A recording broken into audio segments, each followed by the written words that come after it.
Hi! இன்னைக்கு நான் அன்னூருக்கு கிளம்புறதுக்கு முன்னாடி ஊட்டியில என்னோட செடிகள் எல்லாம் எப்படி மெயின்டைன் பண்ணி வச்சுட்டு வந்தேன் அப்படிங்கிறதான் பார்க்க போறோங்க. இன்னைக்கு சமையல் பார்க்க போறது இல்ல.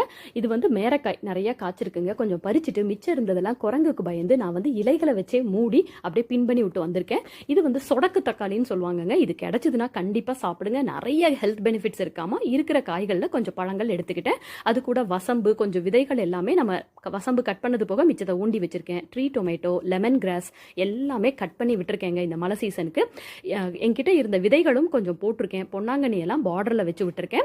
ரோஸ் எப்போதுமே கட் பண்ணி விட்டாலும் அது பாட்டுக்கு பூத்துட்டே இருக்குங்க. இது வந்து ஒரு கிழங்கு கேரளால இருந்து என் பொண்ணு வாங்கிட்டு வந்தாங்க. இந்த சேனல்ல கூட நான் அதோட சமையல் போட்டிருக்கேன். அதையும் ஊண்டி வச்சு வந்திருக்கு. பார்க்கலாம் எப்படின்னு, எப்போ அறுவடை பண்ணணும்னு எனக்கே தெரியல. ஸ்ட்ராபெரி எல்லாமே க்ளீன் பண்ணி விட்டுருக்கேன். புளிச்சாக்கீரையிலிருந்து எல்லாம் இப்போதாங்க கட் பண்ணி விட்டுருக்கேன். தைம் அதுவும் நான் வந்து என்னோட சமையலில் சேர்ப்பேன். நிறைய மெடிசினல் பிளான்ட்டும் அங்கே ஊட்டியில் வரக்கூடிய பிளான்ட்ஸும் நான் வச்சிருக்கேன். தொட்டியில் இருக்க செடிகள்லாம் க்ளீன் பண்ணி கொஞ்சம் உரம் போட்டு கட்டிங் பண்ணி விட்டுருக்கேன். பட்டர் ஃப்ரூட் கோத்தகிரியில் காய்க்கும். இங்கே அதையும் ட்ரை பண்ணியிருக்கேன். ஸ்ட்ராபெரி இன்னும் கொஞ்சம் நான் இந்த இடத்த க்ளீன் பண்ணலை. இதில் தான் நம்மளோட லெமன் வெர்பினா இருக்குது. இது டீயில் போட்டு குடிக்கும்போது சூப்பராக இருக்குங்க. அதையும் கட்டிங்ஸ் போட்டு வச்சுருக்கேன்.